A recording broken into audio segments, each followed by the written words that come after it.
Pessoal, então, na nossa primeira aula, a gente começou, então, o capítulo 5, que a gente vai falar nesse capítulo sobre o reino protista e o reino dos fungos. E a gente viu na aula anterior a respeito dos protistas. Os protistas, eles podem ser, estão incluídos nesse grupo, né? Os protozoários, que foi o que a gente viu, e as algas, que é o que a gente vai ver nessa aula agora. Tá? Então, os protozoários, como a gente viu na aula anterior, são seres unicelulares, eucariontes, consumidores na cadeia alimentar, e a gente também viu as classificações desses protozoários. Nessa aula agora, a gente vai ver a respeito das algas, ok? Vocês já ouviram falar no fenômeno chamado de maré vermelha? Então, aí tem umas imagens, né, que a gente pode ver alguns oceanos com uma faixa bem avermelhada. Esse fenômeno, ele é comum, acontece em muitos lugares, inclusive aqui no Brasil já aconteceu. E o que acontece que causa esse fenômeno, né?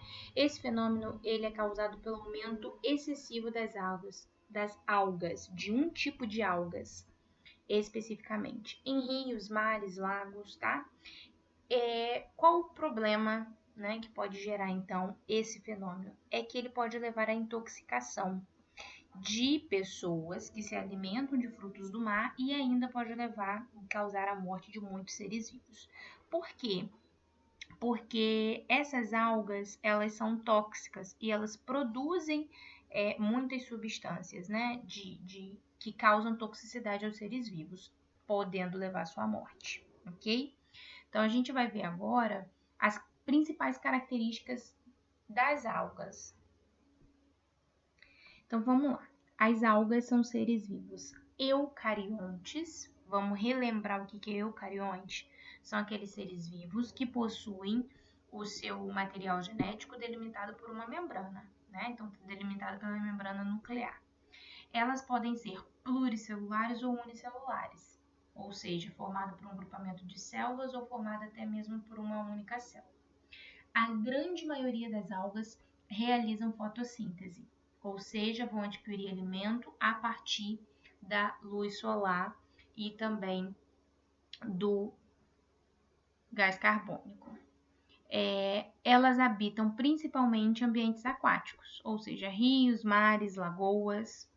Elas são produtoras nas cadeias alimentares aquáticas, ou seja, vão produzir alimento que elas serão consumidas por outros organismos.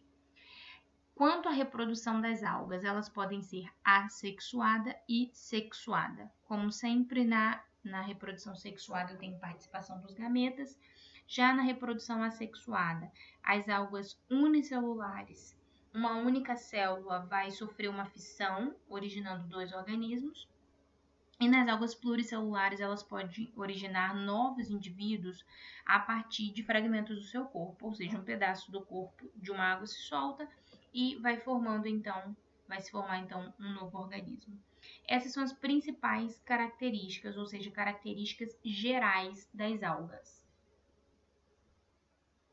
Agora a gente vai ver os principais grupos de algas e as suas características, tá? Vocês têm um quadro na página 10 do livro de vocês e seria interessante vocês irem acompanhando e grifando essas principais características, ok?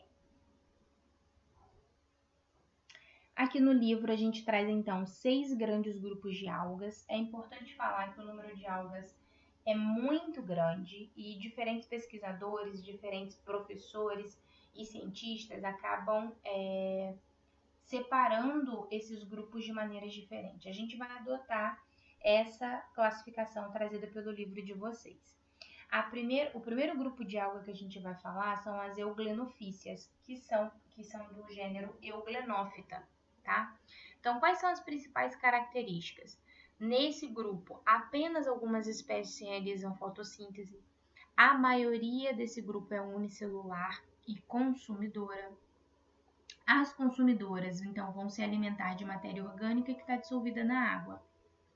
A euglena é o principal representante desse grupo. Ela apresenta flagelo e uma organela chamada de vacúolo contrátil.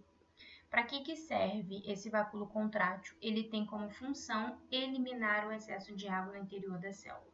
Então, a gente já viu que a maioria dessas algas, elas estão em ambiente aquático. Só que se elas absorvem muita água, elas podem acabar inchando e explodindo. Então, o vacúolo contrátil faz com que essa alga, no caso da euglena, ela consiga liberar a água para fora e isso impede com que a alga acabe explodindo, ok? Um outro grupo de algas são os dinoflagelados, que fazem parte do gênero Dinófita. Os dinoflagelados, a maioria é unicelular. A gente tem metade das espécies que são consumidoras, a outra metade das espécies são produtoras. E ainda algumas espécies que por um lado são produtoras e outros são consumidoras. Isso vai depender de quê?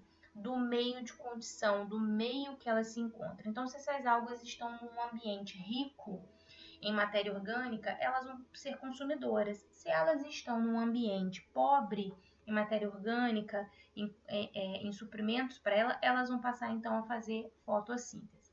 A gente tem como principal exemplo o dinoflagelado.